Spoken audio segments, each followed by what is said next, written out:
Assalamualaikum warahmatullahi wabarakatuh. Alhamdulillah hari ini kita sudah masuk dalam materi mata kuliah farmakoepidemiologi untuk tahun ajaran ganjil 2020-2021. Saya lihat di sini dari jumlah pesertanya bervariasi ya. Mulai dari angkatan 2018, namun sepertinya berbeda kelas karena memang ini adalah mata kuliah pilihan, dan alhamdulillah saya lihat semakin hari jumlah peminatnya cukup banyak ya. Baik, sebelum masuk ke materi kita hari ini, sebelumnya saya mau melakukan kontrak perkuliahan. Berdasarkan instruksi dari rektorat bahwa khusus untuk semester ini seharusnya kita melakukan pembelajaran via aplikasi atau melalui web kalam.umi.ac.id. Namun mungkin masih berproses ya, sehingga untuk pertemuan pertama kita awali dulu menggunakan platform sesuai dengan kebutuhan kelas masing-masing. Saya rasa hari ini kita bisa menggunakan dulu via WA grup dulu, untuk nanti kedepannya kita lihat bagaimana instruksi dari pihak rektorat. Nah, karena sistemnya daring, jadi mungkin selama 16 kali pertemuan, 14 kali tatap muka, kita tidak akan bertemu secara langsung, kita akan bertemu secara virtual. Saya yakin bahwa mungkin ini cukup berat ya dari segi mungkin kebutuhan kuota adik-adik, sehingga saya berinisiatif mungkin kedepannya kita akan lihat apakah tidak mungkin ya selama 14 kali tatap muka kita menggunakan via Zoom meeting atau via Google Meeting. Mungkin nanti kita akan modifikasi, sesekali kita menggunakan Zoom, sesekali kita menggunakan WA Group, dan sesekali kita menggunakan Google Classroom, ataupun kita menggunakan pada saat saya ingin mengevaluasi, memberikan kuis, kita menggunakan kelase yang dimiliki oleh fakultas. Mungkin untuk sementara seperti itu. Jadi insya Allah kita akan bertemu dalam 14 kali tatap muka. Tidak semuanya secara conference ya, nanti kita bagi-bagi, nanti akan saya infokan di grup setiap minggu apakah nanti minggu depan kita menggunakan platform apa ya. Jadi sama seperti kuliah-kuliah biasa, bahwa kita ada dalam 16 kali pertemuan, 14 kali tatap muka, itu ada pemberian materi, lalu ada kuis. Saya akan memberikan selalu kuis tiap 3 pertemuan sekali, itu akan saya evaluasi, saya review dalam bentuk kuis. Nah, kuisnya ini nanti kita baik kuis, ujian tengah semester, ujian akhir semester, semuanya menggunakan aplikasi Kelase ya. Untuk sementara kita menggunakan aplikasi Kelase, sehingga nanti saya minta adik-adik untuk bergabung, join di kelas saya di Kelase. Nanti akan saya kasih kodenya, atau akan saya kasih apa nama kelas saya. Oh ya, saya pilih Adelia saja ya sebagai ketua kelas, berhubung mungkin diantara semua list nama yang kemarin saya lihat di Simpadu, saya kenal dia karena dia anak PA saya ya. Jadi saya agak susah kalau mau menghubungi yang lain. Yang tersave di HP saya itu kemarin nomor HP-nya.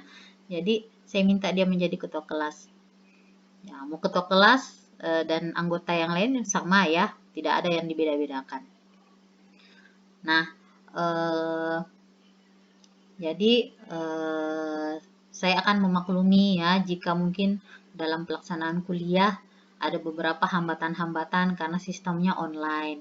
Mungkin jika kita nanti bertemu secara virtual melalui aplikasi Zoom, mungkin nanti akan ada yang keluar masuk, ada yang HP-nya hang, ada yang laptopnya panas, atau ada yang tiba-tiba kehabisan kuota, sepertinya itu bisa saya maklumi ya, ataukah jaringan. Kalau masalah jaringan mah harus dimaklumi ya, karena kita tidak tahu kondisi jaringan setiap saat itu berubah-berubah. Mungkin hari ini stabil, sekarang ini stabil, tapi nanti beberapa menit kemudian tiba-tiba signalnya hilang. Ya, jadi seperti itu. Nah, sama seperti yang lalu-lalu bahwa untuk mendapatkan nilai A itu harus mendapatkan akumulasi nilai di atas 85.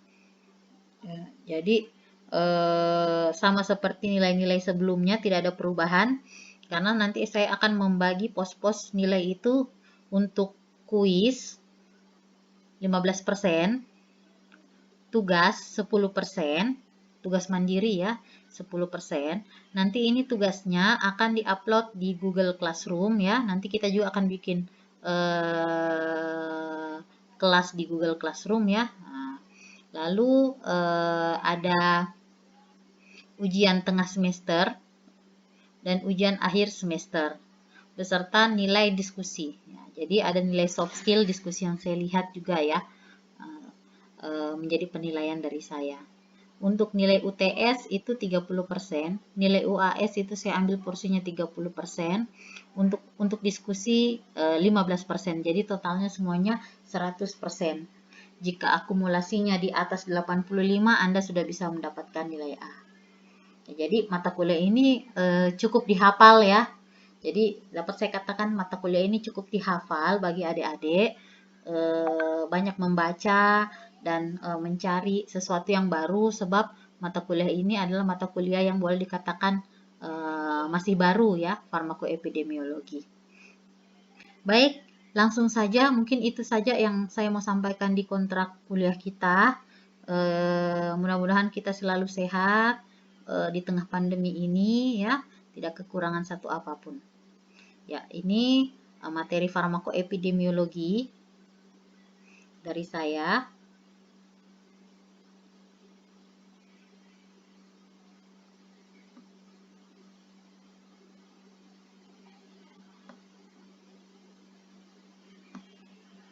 Ya, jadi dalam satu semester nanti insya Allah kita akan membahas mengenai hari ini ya, tentang pendahuluan dari yang isinya nanti apa sih kontribusi epidemiologi ini pada studi penggunaan obat. Lalu kita akan masuk ke materi yang kedua, pokok bahasan kedua mengenai bagaimana sih proses registrasi obat baru ya, drug approval prosesnya. Lalu ada setelah itu kita akan mempelajari mengenai pre-marketing clinical research ya, bagaimana prosesnya mulai dari uji praklinik sampai dengan uji klinik ya, penemuan obat baru sehingga bisa rilis di pasaran, memiliki nomor registrasi. Lalu ada juga kita akan membahas mengenai post marketing surveillance methods. Ini sering disebut sebagai uji klinik fase 4 ya. Jadi setelah obat itu rilis, maka akan ada lagi tanggung jawab dari industri farmasi untuk melaporkan terkait ROTD atau reaksi obat yang tidak diinginkan yang mungkin terjadi pada saat obat itu rilis di pasaran. Lalu kita juga akan membahas mengenai meta-analisa ya. Akan juga dibahas mengenai analisis farmakoekonomi. Sekaligus kita akan mempelajari tentang yang terakhir adalah peranan epidemiologi dalam penelitian farmasi ya. Baik itu untuk pengembangan penemuan obat maupun marketing ya, marketing dari obat yang beredar di pasaran. Ya, ini untuk materi peranan farmakoepidemiologi ini nanti kita akan jauh lebih membahas mengenai desain penelitian-penelitian yang biasanya menjadi minat dari kakak-kakak kalian, senior-senior kalian yang mau meneliti studi kasus. Makanya bisa saya katakan adik-adik di sini yang mengambil mata kuliah ini, saya bisa katakan bahwa mungkin adik-adik tertarik ya untuk meneliti di lab farmakologi, khususnya untuk penelitian studi kasus. Karena rata-rata mereka yang mau meneliti tentang studi kasus mengambil mata kuliah ini. Ada beberapa desain penelitian, mulai dari desain penelitian cross-seksional, ada desain penelitian cohort, ada desain penelitian case control, dan ada yang meta-analisa. Jadi nanti biasanya sih untuk kakak-kakak senior kalian yang mau melakukan penelitian biasanya menggunakan cross-seksional ya, yang lintang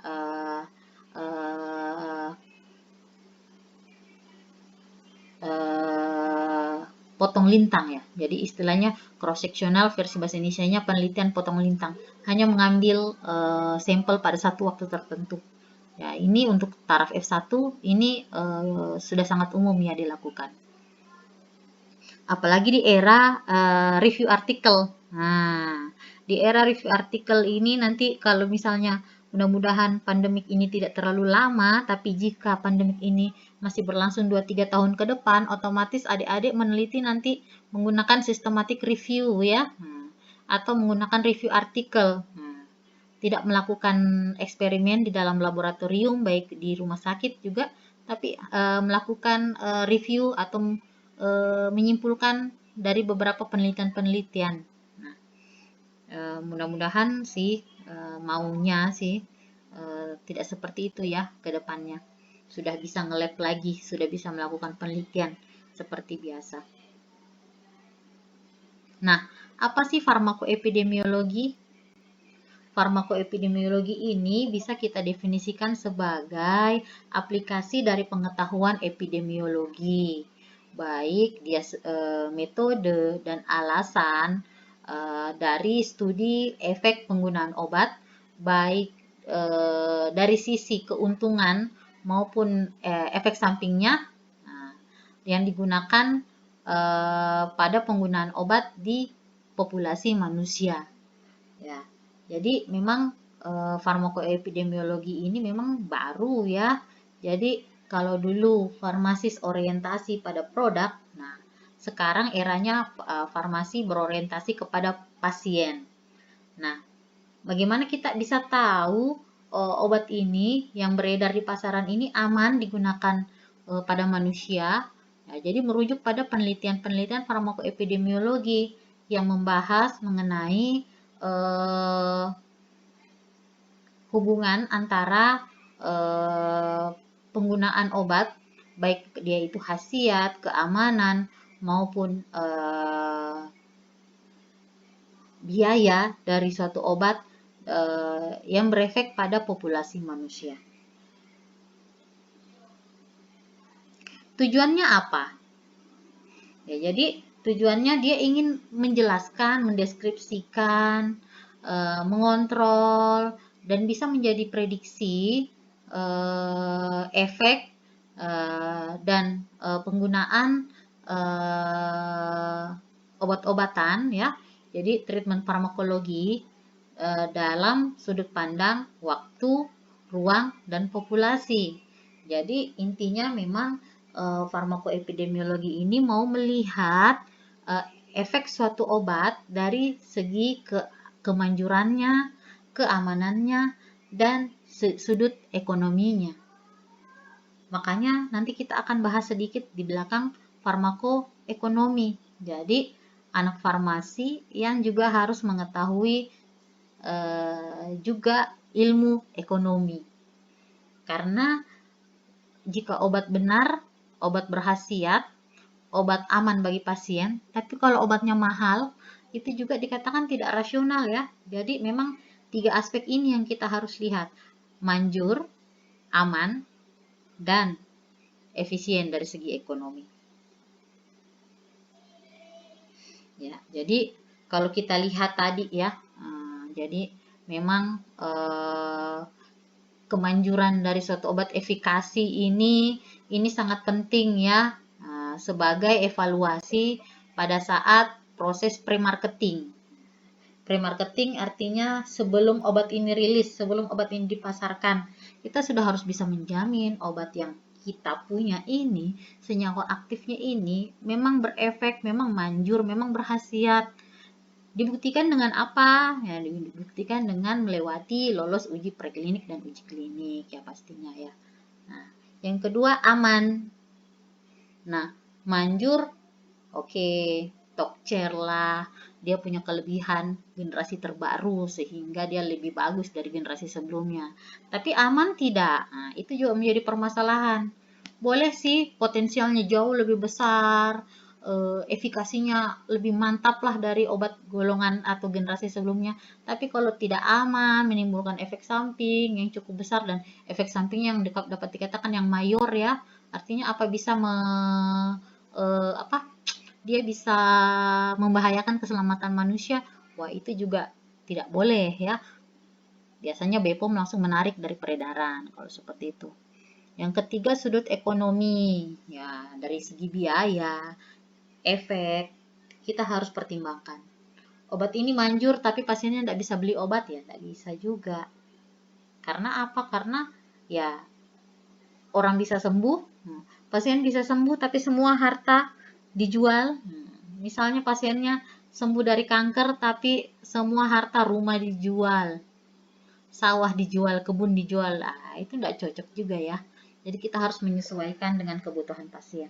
Pasiennya mohon maaf saya sebut misalnya pasiennya profesinya sebagai tukang beca, Anda kasih obat paten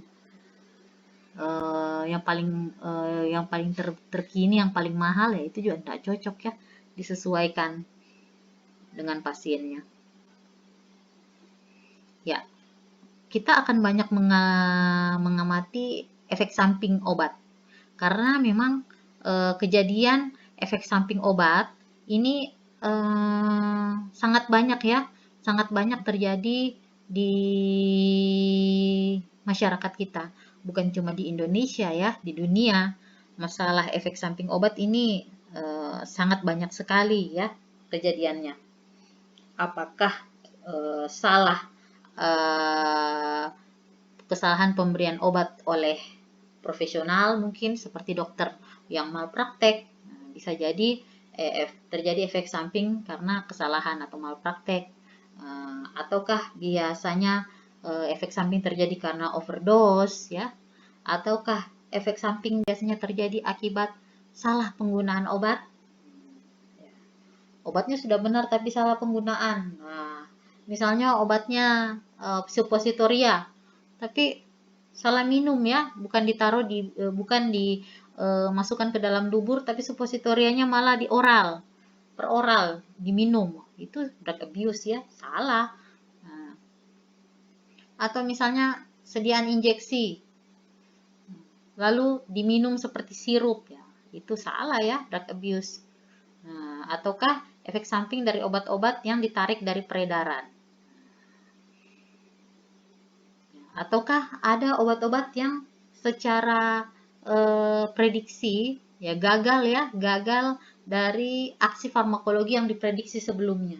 Banyak yang terjadi seperti itu. Jadi awalnya sebelum obatnya rilis sudah digadang-gadang ini akan menjadi obat misalnya anti hipertensi untuk bayi atau neonatus. Tetapi pada kenyataannya ternyata kesini-kesininya dicobakan kepada hewan coba, dicobakan kepada manusia, kok efeknya menjadi lain ya, lebih condong misalnya seperti sildenafil itu ya, yang awalnya sebagai obat anti hipertensi untuk neonatus, tetapi kedepannya setelah dilakukan penelitian lebih lanjut loh, kenapa ya pria-pria atau laki-laki yang mengkonsumsi obat ini libidonya menjadi tinggi setelah menggunakan sildenafil sitrat. Oh, ternyata sildenafil sitrat ini punya efek dapat meningkatkan gairah pria. Jadi sekarang berubahlah aksi farmakologinya yang ada di brosur yang awalnya untuk hipertensi menjadi obat kuat lelaki sekarang. Jadi banyak ya kasus-kasus seperti itu yang terjadi. Dan biasanya untuk penggunaan praktik klinis, dokter selalu menyebutnya sebagai penggunaan obat off-label. Jadi off-label itu tidak salah ya, atau penggunaan obat-obat di luar dari kebiasaannya. Tetapi karena memang ada evidence base yang menunjukkan bahwa memang obat ini selain punya efek utama A, obat itu punya efek utama Misalnya efek utama pertamanya ini, efek utama keduanya, ketiga, dan ternyata efek utama keempatnya ada juga yang poten. Jadi biasanya boleh jadi dengan menggunakan prinsip obat off label, kita bisa memanfaatkan aksi obat, efek obat keempatnya untuk mengobati pasien. Bukan efek utamanya, tapi efek sampingnya yang kita gunakan. Nah, ini dia beberapa obat yang ditarik dari peredaran ya. Nah, jadi banyak sekali ya, obat thalidomid tahun 1961. Nah, ini obat sedatif ya. Nah, biasa juga digunakan untuk morning sickness ya. Dan ternyata thalidomid ini malah yang awalnya digunakan morning sickness untuk ibu-ibu yang sedang hamil muda, malah dia dapat menyebabkan malformasi pada janin, nah, sehingga dia ditarik dari peredaran. Ada juga diethylstibesterol, ini nama patennya stibesterol. Ya, jadi ini biasa digunakan diresepkan pada ibu-ibu hamil ya pada tahun 1970-an. Tapi ternyata apa? Dia ditarik dari peredaran karena cukup signifikan ya efek sampingnya. Ternyata anak perempuan yang lahir dari ibu-ibu yang mengkonsumsi diethylstibesterol itu semuanya mengalami kanker serviks dan kanker vagina. Nah, sehingga dia ditarik dari peredaran. Ada juga coproxamol, sibutramine, pioglitazone tahun 2011 ya, pioglitazone atau Actos. Karena apa? Karena dia dapat menyebabkan cancer ya, ternyata pioglitazone ini. Obat apa ini pioglitazone? Nah, ini obat golongan ADO ya, antidiabetik oral ya. Ada juga antibodi monoklonal yang ditarik dari peredaran. Jadi seperti natalizumab, eculizumab. Nah, ini juga banyak ditarik dari peredaran. Ya, natalizumab atau nama patennya Tisabri ya. Jadi ini contoh beberapa obat yang membahayakan: eculizumab, Raptiva. Jadi dia ini sangat progresif dalam menyebabkan multifocal leukosipalopati. Nah, kasus obat-obat yang ditarik dari peredaran ini cukup banyak ya. Saya belum mengupdate lagi yang terbaru. Ini ada beberapa list nama obat yang layu sebelum berkembang istilahnya ya. Jadi antara tahun rilis dan tahun ditarik dari peredarannya itu cukup cepat. Jadi istilahnya pabriknya, perusahaannya belum break even point, belum dapat keuntungan, obatnya sudah ditarik dari peredaran karena dianggap membahayakan, mengancam jiwa manusia. Seperti contohnya nih, obat allosteron. Nah, allosteron ini ditemukan diregistrasi beredar di pasaran tahun 2000, tetapi tahun 2000 juga dia ditarik dari peredaran. Jadi belum ada 1 tahun dia rilis, ini sudah ditarik dari peredaran. Nah, temafloxacin. Nah, temafloxacin ini golongan floxacin ya. Kalau floxacin berarti antibiotik golongan quinolon ya, sejenis dengan ciprofloxacin, levofloxacin. Nah, si temafloxacin ini ya dari tahun rilis tahun 1992 dan ditarik juga dari peredaran 1992. Jadi sangat banyak ya obat-obat yang istilahnya saya katakan tadi layu sebelum berkembang, belum break even point sudah ditarik dari peredaran. Jadi ada banyak ya, rofecoxib, fenfluramine, temafloxacin, troglitazone, allosteron, supofen, cisapride, grepaloxacin, rapacuronium, rofecoxib.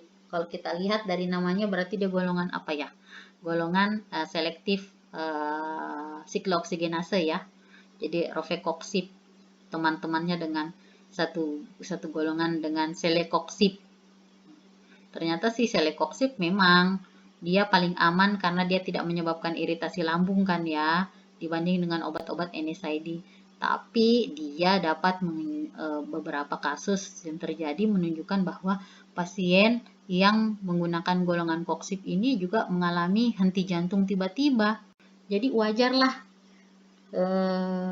istilahnya golongan koksib ini juga dianggap produk gagal ya. Padahal banyak perusahaan-perusahaan farmasi pada saat era tahun 99 ini mendeklarasikan bahwa ini loh obat antiinflamasi non-steroid yang aman dibanding golongan lainnya karena tidak menyebabkan iritasi lambung. Tapi apa yang terjadi? Baru 5 tahun rilis sudah ditarik dari peredaran karena efek sampingnya yang menyebabkan heart attack ya. Jadi serangan jantung tiba-tiba pada pasien dan pasiennya meninggal. Ya, jadi untuk proses registrasi obat harus melewati yang namanya uji praklinik dan uji klinik fase 1, 2, dan 3. Nah, setelah obatnya rilis akan ada yang namanya uji klinik fase 4 atau dikatakan PMS, Post Marketing Surveillance. Nah, ini Post Marketing Surveillance untuk apa? Ya, jadi karena untuk uji klinik fase 3 itu baru obat ini baru dicobakan pada komunitas manusia kurang lebih hanya sampai 1000-an orang ya. Jadi masih sangat terbatas samplingnya sehingga pada saat obat itu rilis maka masih ada tanggung jawab pabrikan untuk melaporkan uji klinik fase 4.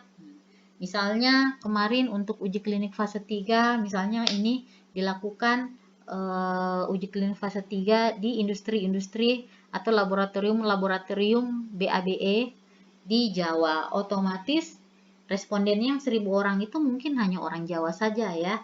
Nah, tapi kalau obatnya sudah rilis di pasaran, dijual dari Sabang sampai Merauke, berarti orang Sumatera bisa beli, orang Jawa bisa beli, orang Kalimantan bisa beli, orang Sulawesi bisa beli, orang Irian bisa beli, sehingga dari segi genetiknya saja sudah berbeda-beda. Nah, mau dilihat apakah respon misalnya suku Sunda mengkonsumsi obat ini atau responnya suku Bugis mengkonsumsi obat ini sama semuanya memberikan efek atau tidak. Makanya memang dibutuhkan namanya post marketing surveillance. Ya, jadi perbedaan antara pre-marketing study dan post marketing study.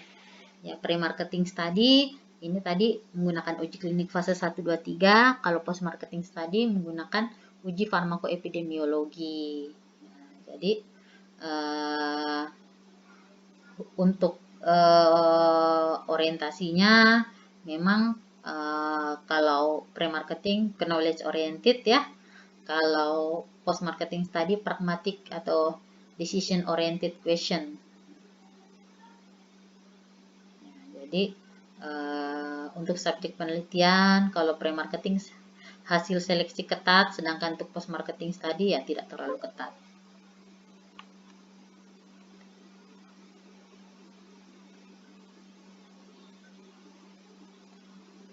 Ya, karena apa yang menjadi fokus utamanya adalah penemuan efek samping dari obat. Nah, karena ada memang obat-obat yang memang muncul efek sampingnya setelah penggunaan dalam jangka waktu yang long period ya, yang lama. Ada yang memang efek samping yang muncul secara tiba-tiba setelah penggunaan obat. Mungkin 1-2 hari menggunakan obat sudah ada efek samping yang muncul. Misalnya yang efek samping yang dalam jangka waktu yang lama, misalnya terjadi kanker endometrium ataukah eksogen estrogen selama menopause. Nanti pada saat jangka waktu yang lama baru kelihatan efeknya. Seperti tadi thalidomid ya itu. Jadi diethylstibesterol yang tadi ditarik dari peredaran. Jadi anaknya yang kena ya. Jadi ibu yang mengkonsumsi obat itu Jika melahirkan anak perempuan, maka anak perempuannya akan terkena kanker. Sama seperti ini ya, efeknya bisa nanti muncul pada jangka waktu yang lama. Ada juga yang efeknya timbul pada jangka waktu yang cepat ya.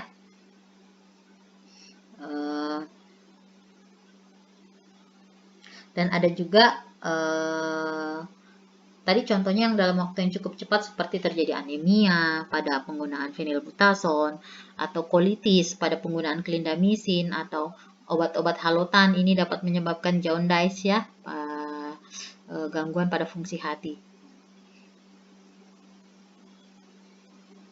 Ya, jadi itu main areanya. Untuk ke belakangnya bisa Anda baca-baca lagi ya adik-adik, penggunaan efikasi pada indikasi terbaru dan modifikasi dari efikasi juga Anda bisa baca-baca ya. Saya kira cukup itu dulu materi kita untuk hari ini. Terima kasih sudah mendengarkan. Jika ada yang ingin ditanyakan, bisa langsung ditanyakan ke saya melalui grup WA. Insya Allah jika saya bisa menjawab, saya langsung jawab ya. Kalau saya tidak bisa menjawab, nanti kita cari sama-sama ya jawabannya. Terima kasih. Wassalamualaikum warahmatullahi wabarakatuh.